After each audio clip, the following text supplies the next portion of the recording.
I'm going to show you how to take apart and clean and refurbish a starter motor.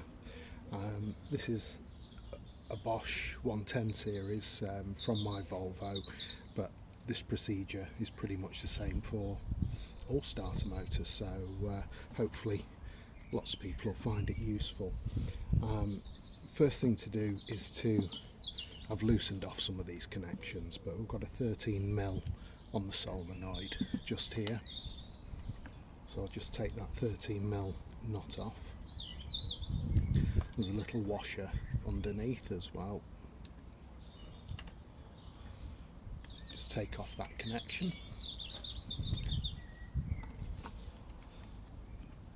and then we have, don't know whether you can make it out, this T25s, this 1, 2, 3. So that's the 3 screws removed.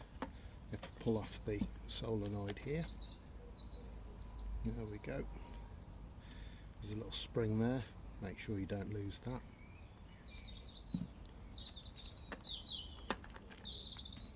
And then just here on the end of the starter, these are 7mm bolts.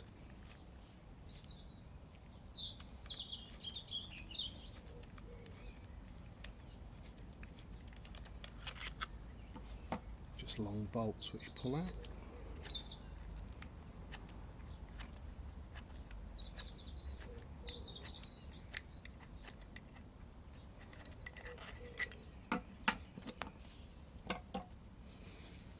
And then this part just pulls and comes straight away.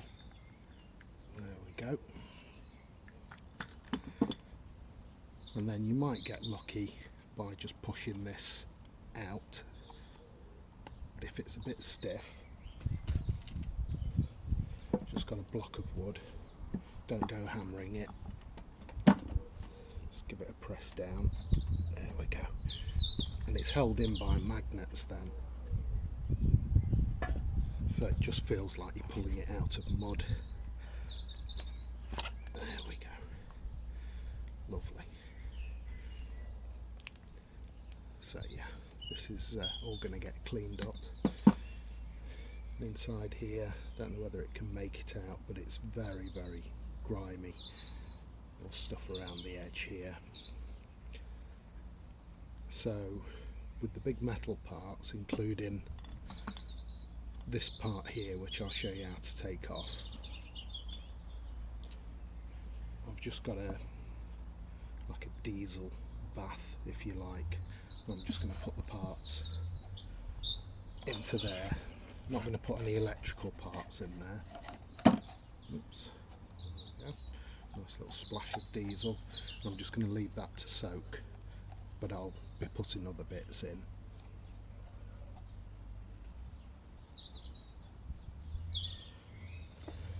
Okay. So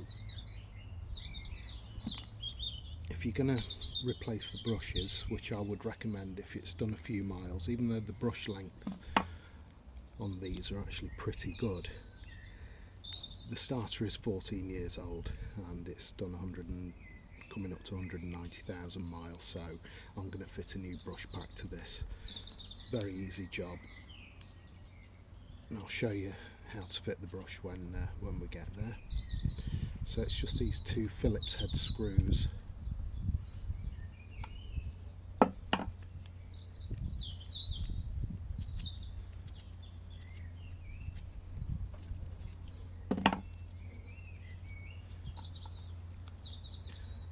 And then this end cap just lifts off,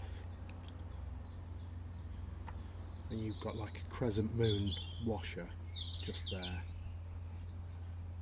That just slides off, and then another shim just here, that comes off. Then this top lifts off. Once again, pretty filthy, so I'm going to put that in the diesel bath.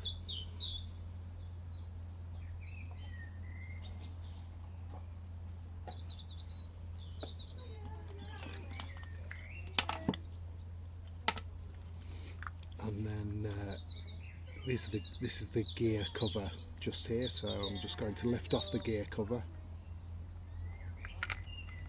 There we go. Once again, pretty filthy in there. There's the planetary gears. They're going to get taken out. They just pull straight out. 3 of those.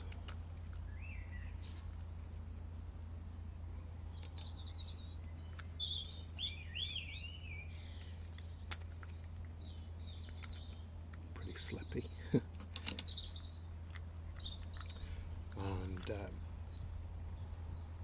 this seal just here, this rubber seal between the solenoid and the main starter body, that's going to come out too. What that allows then is for this whole assembly just to pull out in one piece, and that just leaves the metal casing. So that's going to get a diesel bath as well, and get that spruced up.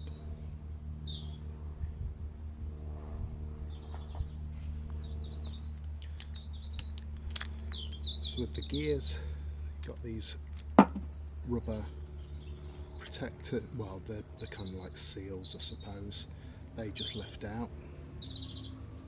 3 of those. That one's really filthy. There we go. And then the outer gear comes out.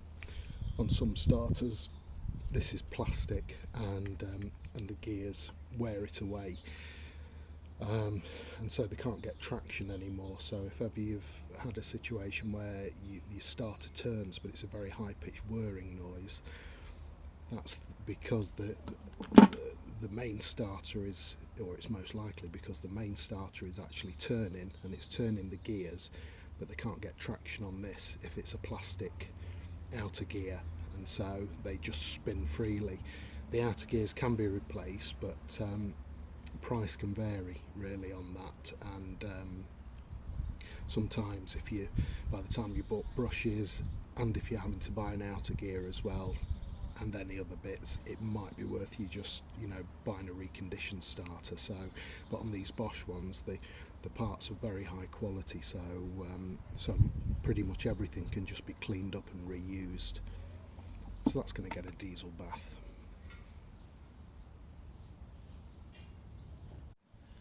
Then on this section here, the gear housing is held on to the main, to the pinion, this shaft here.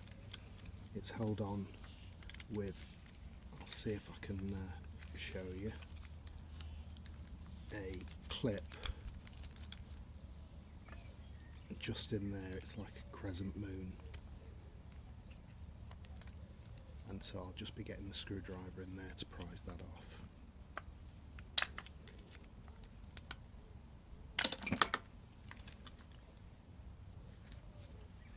And that was that clip there. So now that's off.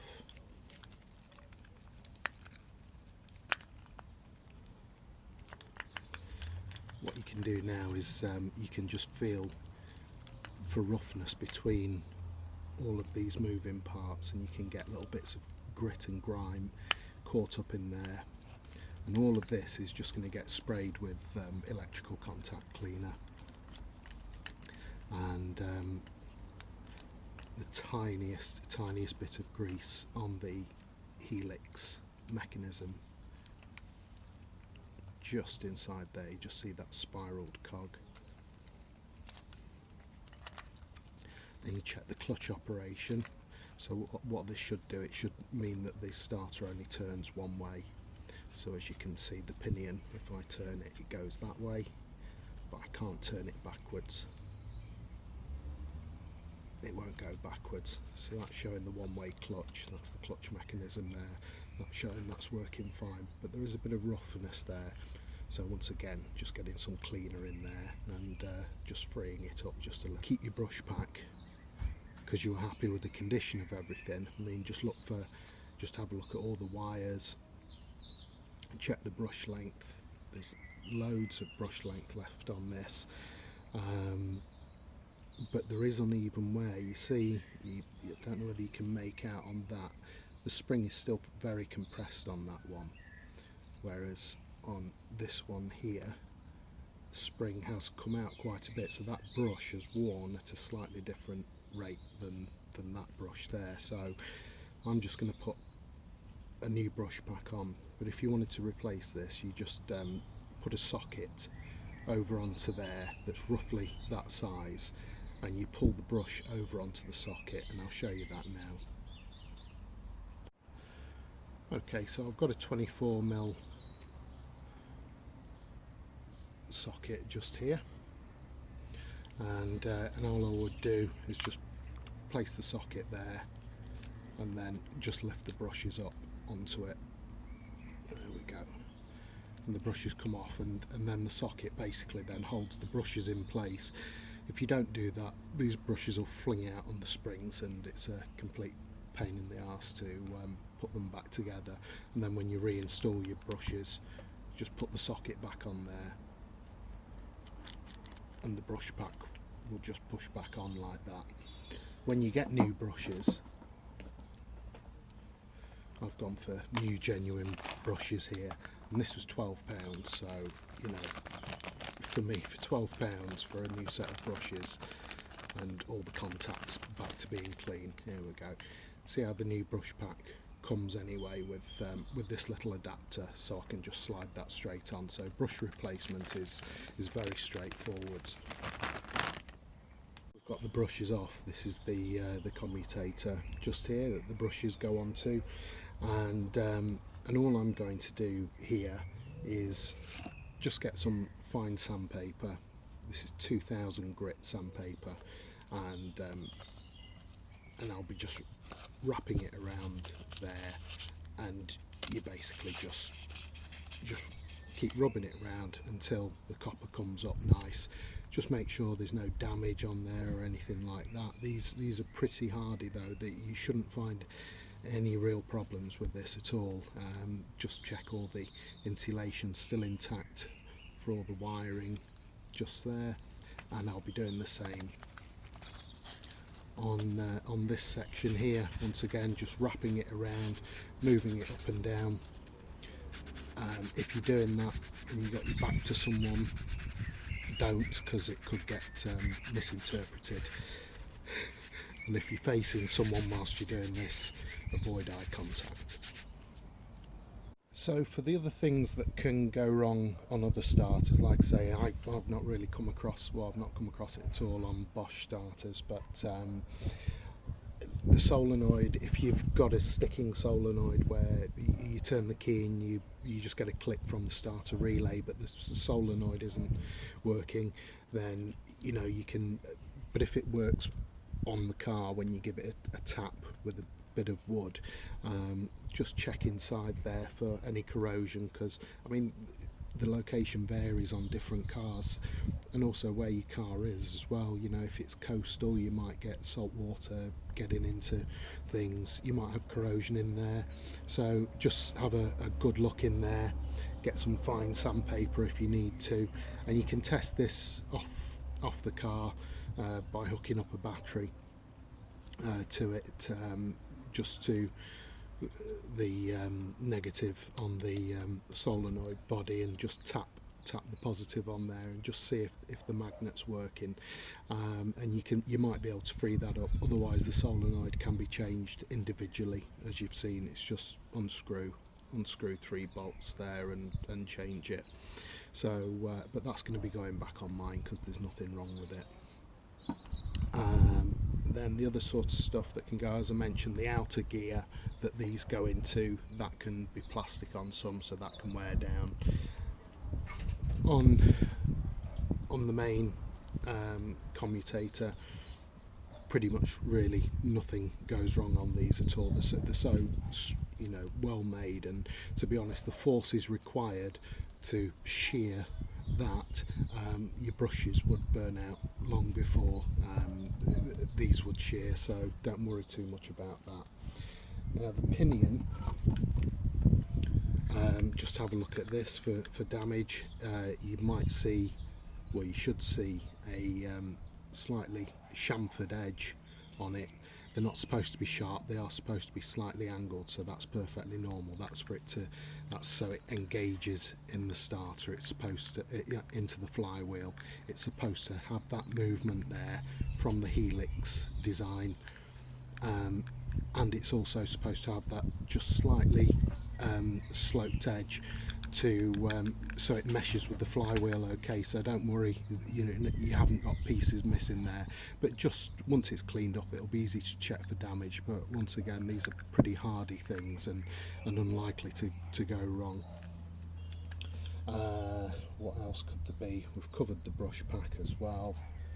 That's really about it. I mean, this arm is plastic on this, but once again I've never come across one that's needed changing. But obviously check if there's any split or any weakness in that, then yeah, but you would recognise any of these problems anyway. You'd be getting unusual starter behaviour. This starter works absolutely fine. This is all preventative to make sure that it continues to work fine for many years. So for cleaning, I'll summarise the cleaning. So for the large metal parts, as I said, the starter body, that's in there soaking quite nicely. You can see the colour of the diesel now, can't even see through it. So that's for the big metal parts for the diesel, and the end of that when that goes in there. You can also use a toothbrush just to agitate the dirt off. Old toothbrushes are great, or you can use the wife's. And then on these parts here, I've got electrical contact cleaner, which is it's like a slightly weaker version of carb cleaner really, and it evaporates really nicely. So all the moving parts, all the parts that interact with each other, they're all going to get cleaned with electrical contact cleaner, particularly these parts in here. You can hear the grinding, so I'm going to make sure all those bits of debris are off there. Tiny bit of silicone lubricant. These are all ideal things to use. At the end of the day, you can improvise how you want, but I'm just going to put the tiniest dab of silicone lubricant in this section here, and I'm talking tiny. It really needs nothing. You could probably leave it, it's up to you. And the same again on this part just here. You can just hear it just a bit scratchy there, so contact cleaner to clean it up, and then silicone lubricant in there.